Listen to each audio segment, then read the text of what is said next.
Hello hello hello. तो आज की इस वीडियो में हम लोग फिर से डिफरेंट इंटीग्रेशन का डिवीजन करेंगे। ये इसका पार्ट टू होगा। पार्ट वन हम लोग पिछले वीडियो में देखे थे, जिसमें हम आप लोग को एक होमवर्क क्वेश्चन दिए थे, तो उसका डिस्कशन भी हम लोग इस वीडियो में करेंगे। First of all, my name is Manu Kumar. I am second year under graduate student at IIT Hyderabad. तो चलिए सबसे पहले इस वीडियो का शुरुआत करते हैं होमवर्क क्वेश्चन के साथ। मैं आप लोग को एक रिकमेंड करूंगा कि इस वीडियो को आप लोग 1.25x या 1.5x के स्पीड पर देखिए, ताकि प्लेबैक की स्पीड आप लोग को अच्छा लगे। तो होमवर्क क्वेश्चन ये था कि 50/50 into integration 0 to 1 1 minus x to the power 50 whole to the power 100 upon integration 0 to 1 1 minus x to the power 50 whole to the power 101। तो ये जो क्वेश्चन था ये रिलेटिव इंटीग्रल से बनेगा। अब ये रिलेटिव इंटीग्रल से कैसे बनेगा, तो मान लेते हैं कि ऊपर वाला का I2 हम लोग मान लेते हैं और नीचे वाले को क्या मान लेते हैं, I1 मान लेते हैं।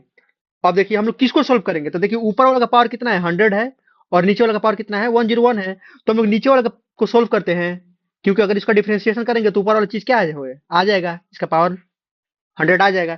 तो हम लोग I1 को सोल्व करते हैं। तो I1 को अगर हम लोग सोल्व करेंगे तो I1 क्या है, इंटीग्रेशन 0 से 1 1 minus x to the power 50 whole to the power 101 dx। इसको सोल्व करते हैं कैसे हम लोग, यू डॉट भी मेथड से। तो यहाँ पर कुछ नहीं है तो क्या है 1 है, तो वहां पर 1 लिख लेते हैं। तो यू डॉट भी मेथड से करेंगे तो क्या होगा कि I1 को हो गया इक्वल टू, यहाँ पर इसको हम लोग बाहर निकाल लेते हैं, इसका इंटीग्रेशन क्या होगा x होगा, तो x into 1 minus x to the power 50 whole to the power 101। कहाँ कहाँ से कहाँ तक, 0 से 1 तक, माइनस इसका डिफरेंशिएशन। तो डिफरेंशिएशन क्या होगा 101 into 1 minus x to the power 50 का power 100 into x to the power 50 का डिफरेंशिएशन क्या होगा 50 into x to the power 49। और ये माइनस में होगा तो माइनस में से यहाँ पर क्या हो जाएगा, प्लस हो जाएगा। इंटू इसका 1 का इंटीग्रेशन क्या होगा, x होगा dx, 0 से लेकर कहाँ तक 1 तक। अब इसमें लिमिट हम लोग पुट करेंगे तो इसका वैल्यू क्या 1 डालेंगे तो ये 0 आ जाएगा, क्योंकि 1 माइनस 1 टू द पावर 51 होगा तो ये 0 हो जाएगा। तो I1 का जो वैल्यू होगा वो क्या हो गया, इंटीग्रेशन 0 से 1 101 into 50 into x to the power कितना 50 into 1 minus x to the power 50 to the power 100 dx हो गया ना। तो इसका हो गया 50/50। I1 जो हो गया 50/50 इंटीग्रेशन 0 से 1। अब देखिए x टू द पावर 50 को हम लोग क्या लिख सकते हैं, x to the power 50 plus 1 minus 1 लिख सकते हैं ना, into 1 minus x to the power 50 का पावर 100 dx। अब इसको हम लोग इसलिए लिखे क्योंकि 1 minus x to the power 50 यहाँ पर आ रहा है, तो इसीलिए हम लोग इस अप्रोच को यूज किए। तो I1 का जो वैल्यू हो गया क्या हो गया 50/50 integration 0 to 1 1 minus x to the power 50 into 1 minus x to the power 50 का पावर 100 dx हो गया। तो I1 जो हो गया क्या होगा 50/50 0 से 1 1 minus x to the power 50 का power 100 minus 1 minus x to the power 50 का पावर 101 dx। यहाँ पर भी dx है 0 से 1। अब देखिए ये क्या है, इसी को तो हम लोग क्या माने थे I2, और ये क्या है I1, इसी को तो हम लोग सोल्व कर रहे थे। तो हो गया ना कि I1 जो हो गया क्या होगा 50/50 I2 माइनस I1 हो गया कि नहीं हो गया, 50/51 I1 इक्वल टू 50/50 I2 हो गया। तो 50/50 I2 अपॉन I1 जो होगा किसके इक्वल आ गया 50/51 के, यही आंसर हो गया। क्योंकि हम लोग क्या निकालना था, हम लोग को निकालना था 50/50 I2 अपॉन I1 ही तो हम लोग को निकालना था, जिसका वैल्यू कितना आया 50/51। ये सवाल में कुछ करना नहीं था, बस यहाँ पर हम लोग को रिलेटिंग इंटीग्रल का यूज करना था और कुछ नहीं करना था। उसके बाद में हम लोग इंटीग्रेशन बाय पार्ट्स को यूज करना था, उसको यूज करके हम लोग इसका आंसर निकाल दिए हैं। अब हम लोग बात करते हैं definite integration as the limit of sum. तो definite integration as limit of sum में क्या होता है कि इसमें हम लोग सबसे पहले जानते हैं कि डिफिनिट इंटीग्रेशन क्या देता है, एरिया देता है बाउंडेड रीजन का। तो इसमें हम लोग एक उसी एरिया को एक डिफरेंट तरीका से लिखने की कोशिश करते हैं। तो इसमें एरिया हम लोग क्या करते हैं, रेक्टेंगल का यूज करके लिखते हैं। मतलब कि रेक्टेंगल हम लोग इसमें लेते हैं, ठीक है, जिसका एक हम लोग इसमें बहुत सारा रेक्टेंगल लेंगे, जिसका हर रेक्टेंगल का विड्थ जो होगा h होगा। तो सबसे पहले हम लोग अगर किसी भी फंक्शन का a से b तक हम लोग को इंटीग्रेट करना है, अगर उसका एरिया कैपिटल A के इक्वल आ रहा है, तो हम लोग क्या करते हैं कि उस एरिया को हम लोग रेक्टेंगल के यूज करके लिख रहे हैं, तो रेक्टेंगल के यूज करके लिखेंगे तो क्या होगा कि ये अगर इसका विड्थ ए है तो ये एरिया छूट रहा है यहाँ पर, फिर यहाँ पर भी ये एरिया छूट रहा है, ये एरिया, तो इसमें काफी सारा एरिया क्या हो रहा है, छूट जा रहा है। ठीक है, तो यहाँ पर विड्थ जो एच है ये बहुत ही छोटा है, इतना छोटा है कि एकदम पास पास में, जैसे नहीं एक लाइन ही है, दो लाइन को एक दूसरे से सटा दिया गया है। ठीक है, तो ये देखिए यहाँ पर क्या है कि इसमें हम लोग एन रेक्टेंगल ले रहे हैं, एन रेक्टेंगल जब ले रहे हैं तो बी जो होगा, बी किसके इक्वल आ रहा है, ए प्लस एन एच के इक्वल आ रहा है, जहां पर मान की एच जो है इसका विड्थ, विड्थ किसके आ गया equal, B minus a upon N के इक्वल आ गया इसका विड्थ, ये वाला जो है B minus a upon N के इक्वल आ गया। ठीक है, अब एरिया को हम लोग लिख रहे हैं तो क्या होगा, पहले होगा क्या, रेक्टेंगल का एरिया क्या होता है, लेंथ टू ब्रेथ, तो ए हो गया एच, इसका ब्रेथ हो गया, और एफ है, ये यहाँ पर है तो फंक्शन में डालेंगे तो इसका वैल्यू क्या आएगा, यहाँ पर एफ ही आएगा, इसका लेंथ क्या हो गया, एफ ए हो गया, फिर यहाँ पर ये क्या होगा, ए प्लस एच हो जाएगा, ए प्लस टू एच होगा, ऐसे ही जैसे क्या होगा, बी जो होगा ए प्लस एन एच की इक्वल होगा। तो उसी तरीके से हम लोग उस रेक्टेंगल के एरिया को लिखिए। ठीक है, तो रेक्टेंगल के एरिया को लिखते तो वहां पर ए का जो वैल्यू आएगा क्या आएगा, एच जब कॉमन निकालेंगे तो f of a h plus f of a plus two h dot dot dot of a plus n minus one into h के इक्वल आ गया, जिसमें हम लोग अगर इसको सिग्मा के साइन के अंदर लिखना चाहे तो ए का जो वैल्यू आ गया क्या आएगा, b minus a upon n sigma r equal to zero से एन माइनस वन तक f of a plus b minus a by n into r. ठीक है, मतलब कि ये क्या है, f of a plus r h के ये इक्वल है, जब आर का वैल्यू हम लोग जीरो डालेंगे तो एफ ऑफ ए आएगा, आर का वैल्यू वन डालेंगे तो f of a plus H आएगा। ठीक है, अब देखिए, अब यहाँ पर हम लोग जब देख रहे हैं कि यहाँ पर तो कुछ एरिया छूट जा रहा है, यहाँ पर तो एरिया छूट जा रहा है, तो हम लोग क्या किए कि लिमिट डाल दिए, कहाँ, एन को हम लोग इन्फिनिटी तक टेंड करा दिए, मतलब कि limit n tending to infinity, मतलब एन का जो वैल्यू कहाँ है, इन्फिनाइट है, मतलब इन्फिनाइट रेक्टेंगल छोटे छोटे छोटे छोटे एकदम बनाए पाई जैसा, एक लाइन जो है ना, एक लाइन जैसा हम लोग रेक्टेंगल बनाए एकदम, जैसे ए पर जो लाइन है उसी उसी के जैसे रेक्टेंगल, तो कोई भी एरिया छूटेगा नहीं। जब एन टेंडिंग टू इन्फिनिटी हो गया तो वहां पर सारा एरिया हम लोग क्या कर लिए, कवर कर लिए। ठीक है, सारा एरिया हम लोग कवर कर लिए, तो एरिया का हम लोग जो लिखे थे क्या था, ए का जो वैल्यू था वो क्या था, ए से b integration f x d x था, तो उसको हम लोग इससे रिप्लेस कर दिए, ए से बी, और ये हो गया यहाँ पर जो अभी हम निकाले इस मेथड का यूज करके, तो ये आ गया।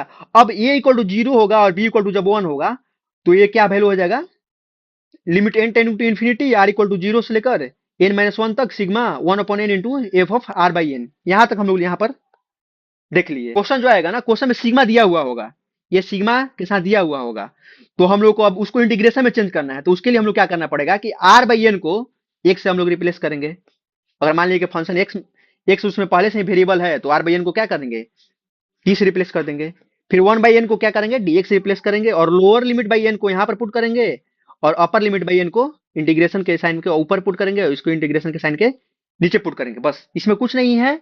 हम लोग definite integration as limit of sum में एरिया को एक दूसरे मेथड से लिखने का कोशिश करते हैं, और वो कुछ नहीं है।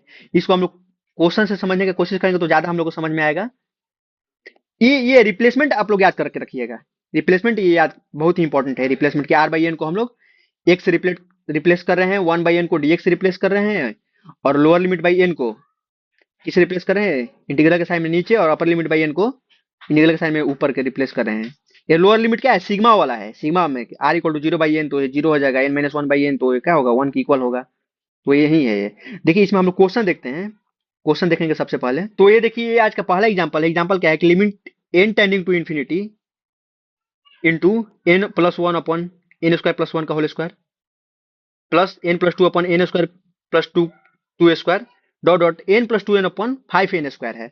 तो ये सवाल आप लोगों को देखकर लग रहा है कि मतलब लिमिट से सोल्व हो जाएगा, नहीं होगा। इसी टाइप का सवाल को हम लोग सोल्व करने के लिए क्या पढ़े हैं, definite integration as a limit of sum, कि उसमें डिफिनिट इंटीग्रेशन आएगा, कुछ सिग्मा का साइन आएगा, और क्या आएगा, लिमिट आएगा। तो यहाँ पर लिमिट दिया हुआ है एन टेंडिंग टू इन्फिनिटी, तो चलिए इस सवाल को हम लोग सोल्व करने की कोशिश करते हैं। तो सबसे पहले हम लोग लिखते हैं कि limit n tending to infinity sigma, sigma हो गया ना, एन प्लस आर अपॉन, क्योंकि ये देख रहे हैं कि एन तो फिक्स रह रहा है सब में, तो एन हो गया, आर बदल रहा है, और n square plus r square. अब आर का वैल्यू कहां से कहां तक जा रहा है, क्योंकि यहाँ तक टू एन है, तो इसको तो n square plus four n square लिखेंगे ना, तो ये हो जाएगा। तो आर का वैल्यू जा रहा है कहां से कहां तक, वन से लेकर टू एन तक जा रहा है।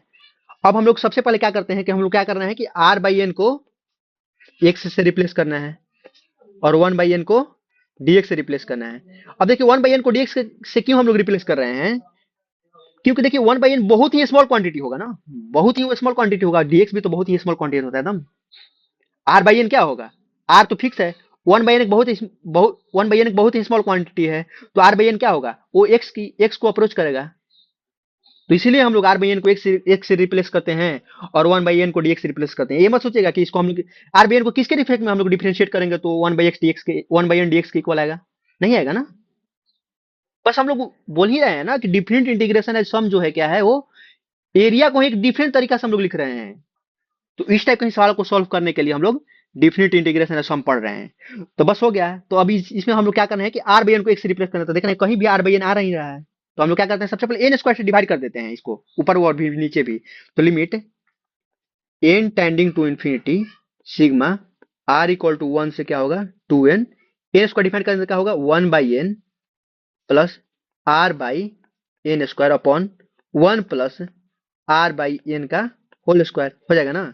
अब देखिए क्या करते हैं कि बाहर हम लोग लिख लेते हैं limit n tending to infinity sigma r equal to 1 से 2n 1 by n upon 1 plus r by n का whole square plus 1 by n into r by n upon 1 plus r by n का whole square.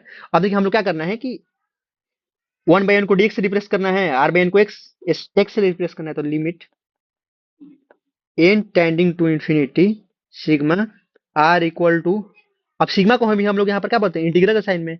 अब देखिए 1 by n डालेंगे, lower limit by n, 1 by n क्या होगा, N tending to infinity है तो zero हो जाएगा ना।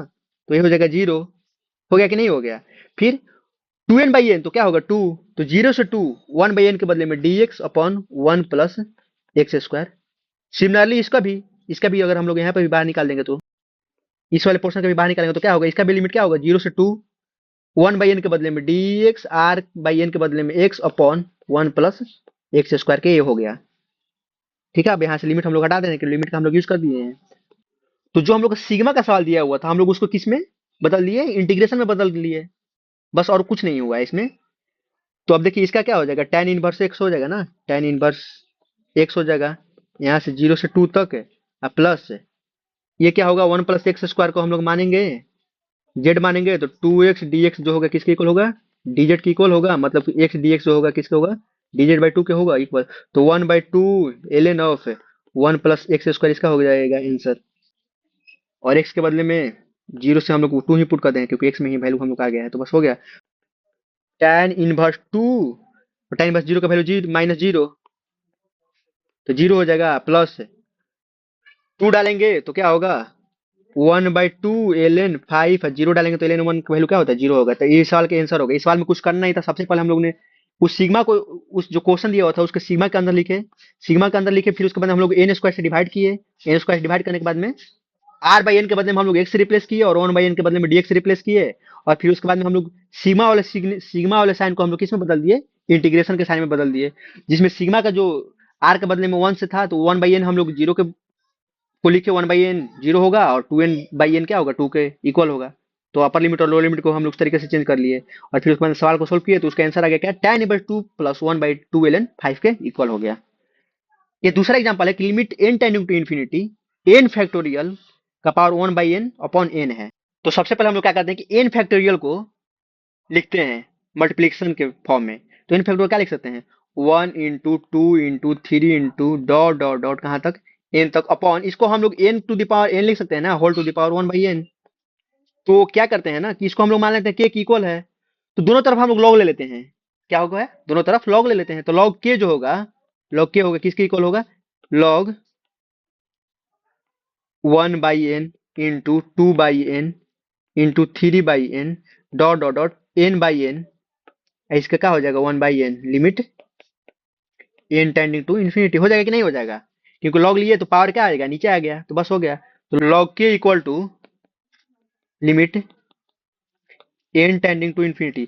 अब देखिए log a into b into c क्या होगा, log a plus log b plus log c के हो गया ना। तो इसको क्या लिख सकते हैं sigma 1 by n r equal to 1 to n log of r by n। हो गया कि नहीं हो गया। तो अब हम लोग क्या करते हैं सिग्मा को हम लोग इंटीग्रेशन में बदलते हैं, तो log k इक्वल टू हो गया क्या इंटीग्रेशन 1 बाई एन क्या होगा 0, n by n 1, 1 by n d x log क्या होगा x हो जाएगा बस। और log x का इंटीग्रेशन आप लोगों को याद करवाए थे कब, जब इंडिफिनिट इंटीग्रेशन का रिवीजन कर रहे थे। तो उसका क्या आंसर आता है, x into log x minus one. बस यहाँ पर हम लोग वैल्यू पुट कर दिए, क्या 0 और 1, ये क्या हो गया log k के इक्वल आ गया। तो log k का यहाँ से वैल्यू क्या आएगा, log k आएगा क्या 1 डालेंगे तो log 1 का वैल्यू 0 हो जाएगा, -1 हो जाएगा। और x डालेंगे, x के बदले में 0 डालेंगे तो क्या वैल्यू हो जाएगा, 0 हो जाएगा। तो log k का वैल्यू आ गया क्या -1 के इक्वल, तो क्या आएगा क्या 1 बाई ई के इक्वल आ जाएगा। ये हो गया इस सवाल का आंसर 1 बाई ई। इसमें कुछ नहीं किए हम लोग, एन फैक्टरों को हम लोग मल्टीप्लिकेशन के फॉर्म में लिखे और एन जो था उसका पूरा to the power 1 by n कर दिए, तो इसको एन को क्या लिख दिए, n to the power n. अब हम लोग एन को हर वन को दे दिए, 2 को दे दिए, 3 को डॉट डॉट एन को भी हर को एक एक एन दे दिए। वहां से हो गया 1 बाई एन 2 बाई एन, हम लोग देखे एक सीरीज बन रहा है तो उसके बदले में आर बाई एन लिख दिए लॉग के अंदर। और आर का वैल्यू हम लोग कहां से कहां तक चेंज करा दिए, 1 से लेकर एन तक चेंज करा दिए बस। और लास्ट में क्या किए, 1 बाई एन के बदले में dx लिख दिए और आर बाई एन के बदले में x लिख दिए। उसके बाद इंटीग्रेशन को सोल्व कर दिया, इसका वैल्यू आ गया क्या 1 बाई ई के इक्वल आ गया। यही होगा इस सवाल का आंसर। एक आज के वीडियो में भी हम लोग होमवर्क क्वेश्चन देखेंगे, क्या है कि इसको आप लोग सोल्व किया जाएगा। अगर एल के इक्वल ये है पूरा, तो एल का वैल्यू क्या होगा। ये एकदम सेम ऊपर वाले, जैसे अभी ऊपर वाले दूसरा क्वेश्चन नंबर 2 हम लोग सोल्व किए ना, उसी तरीके से सोल्व होगा। इस साल का आप लोग आंसर बताइएगा कमेंट में। अब हम लोग बात करते हैं किसका, एस्टिमेशन ऑफ इंटीग्रल्स का। कुछ कुछ सवाल एग्जाम में ऐसा आता है कि हम लोग इंटीग्रल का एग्जैक्ट वैल्यू नहीं पता कर सकते हैं, तो हम लोग से पूछ देगा कि साइन एक्स बाई एक्स का इंटीग्रल निकालिए आप लोग 0 से पाई बाई 2 तक dx है। तो इस सवाल को हम लोग कैसे सोल्व करेंगे, इस सवाल को सोल्व करने का कोई तरीका ही नहीं है। तो इसी टाइप के सवाल को सोल्व करने के लिए हम लोग एस्टिमेशन ऑफ इंटीग्रल पढ़ते हैं, जेईई मेन में इससे सवाल आ जाता है। तो इसमें हम लोग कुछ कुछ देखेंगे कंडीशन क्या होगा, कैसे कैसे इस सवाल को सोल्व करेंगे। तो सबसे पहले इसमें कंडीशन क्या है कि अगर एफ एक्स ग्रेटर देन 0 है इन क्लोज इंटरवल ए से बी, देन ए से बी तक एफ एक्स डीएक्स का जो एरिया होगा क्या होगा, ग्रेटर देन 0 होगा। यही तो होगा कि एफ एक्स ग्रेटर देन 0 है, मतलब कि वो एक्स एक्स के ऊपर है और एक्स एक्स के ऊपर है, तो उसका एरिया हम लोग निकालेंगे ए से बी के अंदर है, तो क्या होगा एरिया पॉजिटिव ही होगा ना, क्योंकि डिफरेंट इंटीग्रेशन तो एरिया ही देता है। तो ये कंडीशन नंबर 1 था। कंडीशन नंबर 2 था यूज ऑफ नॉन फंक्शन। कोई भी हम लोग नॉन फंक्शन का यूज करेंगे। अगर हम लोग एक पता है कि एफ एक्स जो है less than equal to g x है ए से बी के अंदर, तो उसके अंदर भी एरिया जो होगा एफ एक्स का जी एक्स से छोटा होगा। जैसे हम लोग पता है क्या कि एक्स स्क्वायर और एक्स क्यूब में कौन बड़ा है, एक्स स्क्वायर और एक्स क्यूब में 0 से लेकर 1 तक एक्स बिलोंगिंग टू 0 से 1 कौन बड़ा है, तो एक्स स्क्वायर बड़ा है। तो इसका हम लोग यूज कर सकते हैं किसमें, क्वेश्चन में। दूसरा ये हो गया यूज ऑफ नॉन फंक्शन। अगर ऐसे 3 फंक्शन को हम लोग के बारे में पता है कि एच एक्स लेस देन है इक्वल टू जी एक्स है, फिर g x less than equal to f x है, तो इस तीनों का हम लोग यूज कर सकते हैं। उसका एरिया भी बाउंडेड होगा, जो क्या होगा उसी सीरीज में होगा। 3 के लिए हो गया। फिर आता है रेक्टेंगल मेथड का हम लोग यूज करते हैं। रेक्टेंगल मेथड बहुत ही मतलब कि ज्यादा यूज होगा सवाल को सोल्व करने के। अगर हम लोग देखिए क्या है कि एफ एक्स कंटिन्यूअस है ए से बी के अंदर और m is the least and capital m is greatest value of f x in a से बी। मतलब कि हम लोग ग्राफ से देखते हैं कि एक एफ एक्स का ग्राफ है, तो स्मॉल एम जो है इसका लिस्ट वैल्यू है और कैपिटल एम क्या है ग्रेटेस्ट वैल्यू है। तो ए से बी तक का इसका जो एरिया होगा ना क्या होगा। और लोग हम लोग ये छोटा वाला एक रेक्टेंगल देखते हैं, यहाँ से यहाँ तक रेक्टेंगल, इससे तो कभी भी बड़ा होगा ना, इस वाला रेक्टेंगल से बड़ा होगा। तो इस वाला रेक्टेंगल का एरिया क्या होगा, small m into b minus a होगा। और बड़ा वाला जो रेक्टेंगल है इससे कभी भी छोटा होगा, तो बड़ा वाला रेक्टेंगल का एरिया क्या होगा, capital m into b minus a. तो यही तो दिया है ए से बी तक एफ एक्स डीएक्स का जो एरिया होगा small m into b minus a से बड़ा होगा और capital m into b minus a से छोटा होगा। तो इसमें क्या होगा कि हम लोग जितना ज्यादा रेक्टेंगल लेंगे उतना एरिया प्रीसाइज आ जाएगा। जैसे अब इस केस में देख लिए कि हम लोग अगर ये पूरा रेक्टेंगल लेते हैं यहाँ से यहाँ तक, तो क्या होता है एरिया बहुत ज्यादा आता है, इतना ज्यादा आता है। लेकिन अब अगर हम लोग यहाँ पर 2 रेक्टेंगल ले लिए, 2 रेक्टेंगल कौन सा, एक यहाँ से यहाँ तक वाला ये वाला रेक्टेंगल और एक ये वाला रेक्टेंगल, तो क्या होगा इतना ही ज्यादा एरिया आ रहा है। तो जितना ज्यादा हम लोग रेक्टेंगल लेंगे उतना एरिया क्या होगा प्रीसाइज आएगा, उतना आंसर का हम लोग क्लोज होंगे। क्योंकि इसमें हम लोग क्या करना है एस्टिमेट ही करना है, एग्जैक्ट आंसर तो नहीं आएगा। ऑप्शन देखकर उसके हिसाब से हम लोग को क्वेश्चन को सोल्व करना होगा, अप्रोच करने का तरीका सोचना होगा। इसमें एक और इससे भी बेटर क्या आएगा, हम लोग ट्रेपीजियम मेथड का यूज करेंगे। क्योंकि अगर इसी कर्व को हम लोग एक ट्रेपीजियम बना लेते हैं यहाँ से यहाँ तक, तो ये और प्रिसाइज एरिया देगा। ट्रेपीजियम के एरिया में इतना ये हो गया, ये हो गया और ये हो गया, क्योंकि इस बहुत ही कम एरिया एक्स्ट्रा आ रहा है। रेक्टेंगल में तो इतना ज्यादा एरिया आ रहा है ना, लेकिन ट्रेपीजियम का हम लोग यूज कर रहे हैं तो और कम एरिया आ रहा है। तो हम लोग को क्वेश्चन को देखकर, ऑप्शन को देखकर उस हिसाब से हम लोग समझना होगा क्योंकि कौन सा मेथड का हम लोग यूज करें। रेक्टेंगल मेथड का यूज करें, सिंपल एक रेक्टेंगल बनाए, दो रेक्टेंगल बनाए, तीन रेक्टेंगल बनाए, ट्रेपीजियम मेथड का यूज करें, तो इसमें एक पहला सवाल दिया हुआ क्या कि हम लोग को एस्टिमेट करना है क्या आई थ्री को आई वन और आई टू की यूज करके, जहां पर आई वन है integration 0 to 1 dx upon under root of 4 - x² और आई टू क्या है integration 0 to 1 dx upon under root of 4 - 2x²। I three क्या है integration 0 to 1 dx upon under root of 4 - x² - x3। तो अभी हम आप लोगों को बताए हैं क्या x बिलोंगिंग टू 0 to 1 में एक्स स्क्वायर एक्स में कौन बड़ा है, तो एक्स स्क्वायर क्या है बड़ा है। जब हम लोग इसका ग्राफ देखेंगे ना तो एक्स स्क्वायर क्या होगा, 0 से 1 के बीच में एक्स स्क्वायर ऊपर होगा और एक्स क्यू जो होगा उसके नीचे होगा, और 1 पर दोनों क्या होगा वैल्यू इक्वल आएगा। फिर उसके बाद क्या होगा, एक्स क्यू ऊपर चला जाएगा और एक्स स्क्वायर नीचे आएगा। सब में देखना है कि 4 - x² है, इसमें भी 4 - x² है, इसमें भी 4 - x² है, तो हम लोग लिख लेते हैं 4 - x², 4 - x² और 4 - x², क्योंकि तीन फंक्शन है ना। अब देखिए तो 4 - x² हो गया, फिर हम लोग क्या देखना है कि एक में एक्स क्यू घटाना है, फिर में एक में एक्स स्क्वायर, इसमें एक्स क्यू उठा देते हैं और इसमें एक्स स्क्वायर घटा देते हैं। तो देखिए सबसे बड़ा क्या होगा, जैसे अगर 4 - x² हम लोग के मान रहे हैं, के मान रहे हैं, तो के हो गया एक, एक हो गया के माइनस एक्स क्यू और एक हो गया के माइनस एक्स स्क्वायर।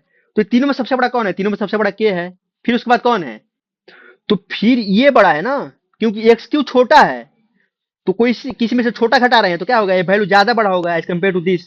तो मतलब कि ये हो गया बीच में और के माइनस एक्स स्क्वायर हो क्या होगा सबसे छोटा हो गया, ये हो गया स्मॉलेस्ट और ये हो गया मिडिल में और ये हो गया सबसे बड़ा। तो मतलब कि हम लोग क्या देखिए कि 4 - x² सबसे बड़ा है, फिर उसके बाद में आ गया 4 - x² - एक्स क्यूब, फिर उसके बाद में आ गया क्या 4 - 2x²। अब हम लोग को किसका किसका यूज करना है, अब हम लोग को यूज करना है I1 और I2 को, I1 और I2 को हम लोग यूज करना है कि 4 - x² को और 4 - 2x² को हम लोग को यूज करना है। तो बस, और इसमें कुछ नहीं है। अब देखिए अगर 1 बाई हम लोग कर दिए, अंडर रूट इसका करेंगे तो वही उसी पैटर्न में होगा, अंडर रूट भी तो उसी पैटर्न में होगा ना। 1 by under root of 4 - x², फिर उसके बाद में आ गया 1 by under root of 4 - x² - x cube, फिर उसके बाद में आ गया 1 by under root of 4 - 2x²। अभी देखिए हम लोग इस दोनों का यूज करना है, तो इसमें देखते हैं कि सबसे बड़ा कौन है, क्योंकि जब हम लोग इनइक्वालिटी को क्या करेंगे इन्वर्स करेंगे तो उसका साइन क्या हो जाएगा चेंज हो जाएगा, तो साइन हम लोग चेंज कर देते हैं, इस तरह से साइन हो जाएगा, क्योंकि यहाँ पर क्या था कि 4 - x² सबसे बड़ा था, तो ये क्या हो जाएगा सबसे छोटा हो जाएगा बस। अब हम लोग यहाँ पर इंटीग्रेशन का साइन डाल देते हैं, 0 से 1, 0 से 1 और 0 से 1 हो गया ना। अब देखिए ये क्या था, ये हम लोग का I1 था और ये तो क्या था I2 था, ये था क्या I3। तो हम लोग I1 को सोल्व करते हैं, I1 को पहले सोल्व करने की कोशिश करते हैं, तो I1 क्या है इंटीग्रेशन 0 से 1 1 by under root of 4 - x²। ये सभी में हम लोग dx डाल देते हैं, dx से मल्टीप्लाई कर देंगे तो क्या हो जाएगा dx, dx यहाँ पर भी dx हो जाएगा, तो ये dx by under root of 4 - x² के क्या होगा इक्वल हो गया। फिर इसका हम लोग आंसर क्या आएगा साइन इनवर्स x/2, क्योंकि क्या है under root of a² minus x² sine inverse x/2, कहाँ से 0 से लेकर 1 तक, जिसका वैल्यू क्या आएगा साइन इनवर्स 1/2 का वैल्यू क्या होता है पाई/6, और साइन इनवर्स 0 का वैल्यू 0, तो इसका हो गया पाई/6 हो गया इसका वैल्यू। फिर I2 को हम लोग सोल्व करते हैं, I2 क्या है, I2 है इंटीग्रेशन 0 से 1 dx upon under root of 4 - 2x², जिसका भी वैल्यू क्या आएगा under root of a² minus x² के फॉर्म में है।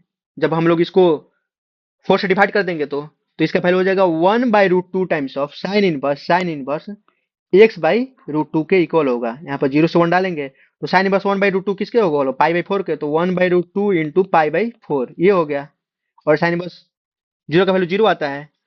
तो I3 जो है ना, I3 किसके किसके बीच में है, इससे तो छोटा है क्या पाई/4√2 से, और किससे बड़ा है पाई/6 से बड़ा है, और पाई/4√2 से छोटा है। बस इसमें कुछ नहीं किया हम लोग, इनइक्वालिटी का यूज किए। इनइक्वालिटी कौन सा है कि एक्स स्क्वायर जो है एक्स क्यू से बड़ा होता है जब एक्स कहाँ से कहाँ तक होता है 0 से 1 के बीच में। और फिर उसके बाद में हम लोग क्या किए बेसिक मैथ का हम लोग यूज किए जो पांचवें छठी में पढ़ते हैं। अब हम लोग बात करते हैं क्या रिडक्शन फार्मूला को, जिसको हम लोग वालिस फार्मूला भी बोलते हैं। जैसे हम लोग इंडिफिनिट इंटीग्रेशन में रिडक्शन फार्मूला देखे थे ना, उसी का हम लोग यूज करते हैं डिफिनिट इंटीग्रेशन में, जहां पर क्या है अगर आई एन दिया है इंटीग्रेशन 0 से पाई/2 sine to the power n x dx, तो इसका वैल्यू क्या होगा आई एन जो होगा क्या होगा n-1/n into I n minus two, जहां आई एन माइनस टू क्या होगा आई एन माइनस टू क्या होगा sign to the power n-2x होगा, n-2x dx के होगा 0 से पाई/2 तक, ये होगा I n minus two. Similarly क्या है cos to the power nx है इंटीग्रेशन 0 से पाई/2, तो ये क्या होगा आई एन जो होगा n-1 by n into I n minus two, फिर 10 to the power n x है, कहाँ तक इंटीग्रेशन, जीरो से पाई बाई फोर तक। ये इंपॉर्टेंट है कि यहाँ पर zero to pi by four ही है। इसका जो वैल्यू होता है क्या होता है, I n plus I n minus two होता है। क्या I n plus I n minus two किसके इक्वल होता है, one by n minus one के इक्वल होता है। ठीक है, यहाँ पर क्या दिखना है, पाई बाई फोर ही है यहाँ पर, integration zero to pi by four है। और यहाँ पर हम आई एम एन देख रहे हैं। आई एम एन जो क्या है, इंटीग्रेशन जीरो से pi by two sine to the power m x into cos to the power n x d x है। तो आई एम एन का वैल्यू क्या होता है, m minus one upon m plus n, क्या होता है, m minus one upon m plus n into I m minus two n d x है। ए इसका क्या होता है, ए हो जाएगा I m minus to A comma N, इसके इक्वल होगा। तो इसका ये फॉर्मूला होगा। अब हम लोग यहाँ पर देख लेते हैं ये दो का ज्यादा यूज होता है। इसका value I zero comma n का वैल्यू और आई वन कॉमा एन का value. I zero comma n का वैल्यू क्या होगा, cos to the power n x, और cos to the power n x d x होगा, zero to pi by two तक। और यहाँ पर हम लोग इसका देखें हैं कि इसका वैल्यू कैसे निकालते हैं, ये तो हम लोग देख लिए हैं। अब हम लोग देखते हैं आई वन एन का वैल्यू क्या होगा, आई वन एन का वैल्यू होगा one upon n plus one, क्योंकि आई वन एन क्या होगा, sine x into cos to the power n x, और कॉस एक्स को हम लोग यहाँ पर टी मानेंगे तो ये आराम से सोल्व हो जाएगा। Sine x minus sine x d x d t के इक्वल आ जाएगा। तो आई वन एन का वैल्यू क्या आता है, one upon n plus one के इक्वल आता है। इसमें ये दोनों आप लोग याद कीजिएगा कि आई जीरो एन क्या होता है और आई वन एन क्या होता है, बस। अब इसमें एक हम लोग सवाल देखते हैं। सवाल क्या दिया हुआ है, integration zero to one x q into one minus x to the power five d x. एक्स के बदले में हम मानते हैं साइन स्क्वायर टी, डीएक्स के बदले में होगा two sine t cos t d t होगा। और लिमिट लिमिट भी हम लोग क्या उसी के अनुसार चेंज कर लेंगे। तो इंटीग्रेशन हो गया कहाँ से, जीरो से पाई बाई टू तक, cos to the power cos one minus sine square t cos square t into power five cos to the power ten ten t into d x के बदले में two sine t cos t into x के बदले में sine to the power sixty d t हो गया ना। बस अब इसमें कुछ नहीं करना है। तो टू को बाहर निकाल लेते हैं, जीरो से pi by two cos to the power eleven t और sine to the power seventy d t हो गया। बस यही तो हम लोग पढ़े हैं अभी, sine to the power m और cos to the power n. तो इसको हम लोग लिख सकते हैं ना कि two into m minus one upon n m plus n, m minus one upon m plus n, तो क्या होगा six by m plus n eighteen into I I m minus two into n. अब I m minus to क्या होगा, आई हो जाएगा आई five और कमा इलेवन। फिर इसको हम लोग लिख सकते हैं five minus one four by sixteen, I five कमा इलेवन के बाद होगा आई थ्री कमा इलेवन। तो इसको क्या लिखेंगे, a minus one two by fourteen. I three के बाद में क्या होगा, I one comma eleven, I one comma eleven हो जाएगा ना। तो वन कमा इलेवन को हम लोग क्या लिख सकते हैं, आई वन कमा एन का हम लोग वैल्यू निकाले थे, क्या है one comma n, one upon n plus one. तो इसको क्या लिखेंगे, one by twelve, one by n plus one twelve हो गया ना, वन बाई ट्वेल्व। तो आई वन कमा इलेवन का वैल्यू क्या हो गया, वन बाई ट्वेल्व हो गया। तो बस इसका हम लोग सोल्व कर लिए, यही इसका आंसर होगा। अब हम लोग इसको आगे और सिंप्लीफाई कर देते हैं। टू इंटू सिक्स ट्वेल्व से ट्वेल्व खत्म हो गया, four into two eight, eight two जा सिक्सटीन, तो one by eighteen into twenty eight which is equal to one by five zero four के ए इक्वल आंसर हो जाएगा। इसमें हम कुछ नहीं किए, बस क्या बने, एक्स के बदले में साइन स्क्वायर टी मान लिए और उसके बाद में बस लिमिट हम लोग उसके अनुसार चेंज कर लिए और उसके बाद में हम लोग वाइज थ्योरम यूज कर लिए और आई वन का इलेवन का वैल्यू लास्ट में हम लोग यूज कर लिए। अब इसमें हम लोग का एक लास्ट टॉपिक बचा हुआ है जो कि जेड मार्च 2022 में इससे पहली बार सवाल पूछा गया था। ये टॉपिक क्या है कि इंटीग्रेशन ऑफ इनवर्स फंक्शन। मतलब कि अगर कोई एक, यहाँ पर हम लोग देखते हैं कि इंटीग्रेशन ए से b f x d x है और एफ ऑफ ए से वैल्यू एफ ऑफ बी तक जा रहा है, लिमिट इंटीग्रेशन के लिमिट का f inverse x d x है। इसका जो आंसर होता है क्या होता है, b into F of B minus A into F of a होता है। इसका हम लोग प्रूफ कर देखते हैं कैसे होता है कि लेट मान लेते हैं कि हम लोग एफ इनवर्स एक्स जो है किसके इक्वल है, टी के इक्वल है। तो एक्स जो क्या होगा एफ टी के इक्वल होगा, मतलब डीएक्स जो होगा F dash T d t के इक्वल होगा। इस वाले इंटीग्रेशन में एफ इनवर्स एक्स के बदले हम लोग टी पुट कर दिए और डीएक्स के बदले में क्या पुट कर दिए, F dash T d T put कर दिए। एक्स का वैल्यू जा रहा था कहाँ से कहाँ तक, एफ ऑफ ए से एफ ऑफ बी तक। एफ एक्स का वैल्यू जब एफ ऑफ ए से बी एफ ऑफ बी तक जाएगा तो टी का वैल्यू कहाँ से कहाँ तक जाएगा, ए से बी तक जाएगा। तो ये हो गया। फिर इसके बाद में हम लोग बाई पार्ट से सोल्व किए, बाई पार्ट से सोल्व किए तो ये कट गया और इसका वैल्यू इनमें क्या आएगा, B into F of B minus A into F of A. ये था आज का आखिरी कंसेप्ट। इसी के साथ हम लोग का डिफरेंट इंटीग्रेशन भी समाप्त होता है। तो वीडियो पसंद है तो लाइक कीजिए, चैनल को सब्सक्राइब कीजिए। मिलते हैं अगले वीडियो में इसी जोश के साथ। Thank you, wish you all the very best.